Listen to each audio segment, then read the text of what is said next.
What's good YouTube? It's your boy Brother. Let's go to the back no no benga. So man amaita se mamkasi yamana. Nduto smukiro maxina na nduto ndo Facebook wangu tunaona.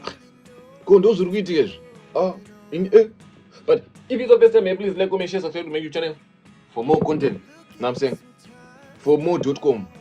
Because one thing I'm going to say is that I'm channel yangu mana. Kuna mashitaura nyaza taiti panapa. Of which I have to. Vanhu ngavaziye. Painozobhlokwa, painoona copyright. Eti sokwa lichapinda mwangu. If it's the first time, please like, comment, share, subscribe to my YouTube channel. Subscribe. Okay. Tango. So guys, yesterday Mpengo Robi he posted Facebook wake achiti pana taiti anwinga Cleanbox akandituka achitanzi wakaisire comment pa post yanyati paenda vanotuka impact ngembisa screenshot yachine pa screen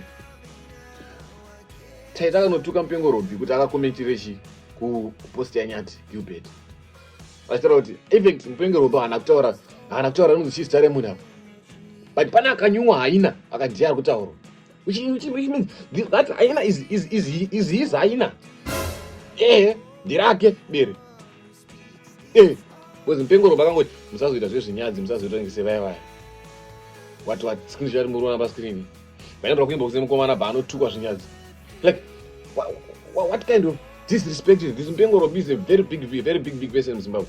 Tomuziya ndozikanwa Mpengo Robi kuti anoshandisa content yake ndeyaraurwa makopere nevanhu deakasinombobvira sumuka because anotora maclips evanhu achishandisa content yake zvinotozikanwa nevanhu and it's fair use. So deangasina kuraisa Mpengo Robi nesu vada kumuclaima macopyright tumapisi wese channel yake inovharwa. Like how come mwana wevhu muZimbabwe unoita utsinye kwemwe muZimbabwe like this?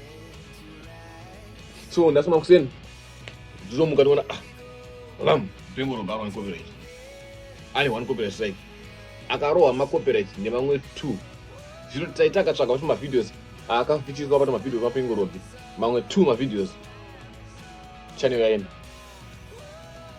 channel yablock and zvinoitirweko nemwana wevhu nemumwe mwana wevhu kuona downfall yemwana wevhu unobva fara ari kumbotembei panhondo chinje kutanga ari kumbotembei manaka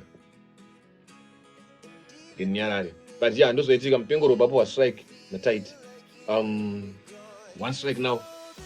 Let's just hope kuti anopa 3 because zvitora kuti akatanga kushanda Mpengo Robi 3 days ago because request copyright strike munhu inokupa iyo issue inokupa 3 days ichireview ningirinyo so zvitori panokwanira 3 days which is hours mangani 72 hours ndizvo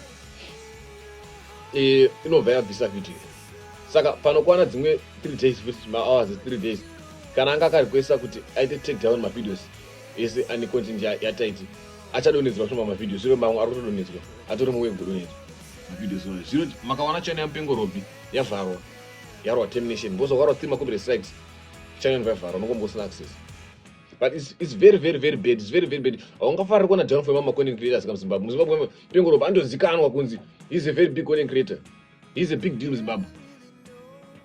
But yeah tingati chi mwana kwa madhuyu ari ada kucheka mari but ngenyarare zvangu uye maitu chachi indakarohwa copyright tandamazi akarohwa copyright chanokadzi akarohwa copyright uyo arohwa copyright anonzi uyo arohwa copyright Mpengo Robi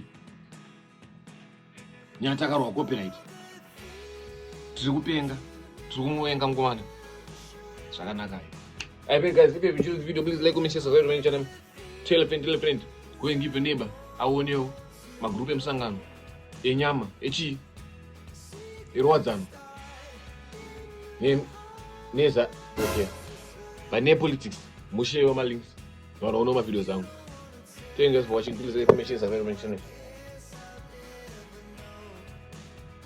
Please besides the man musamende besides kutaura blogging and ndinogadzira content unagidza mana, please go and check out my videos, my vlogs, everything is stuff and nice things. Mumbovarairwa mumboona content yangu yakanaka yakachena iri clean isinganyasiri isina zvimupata zvashe.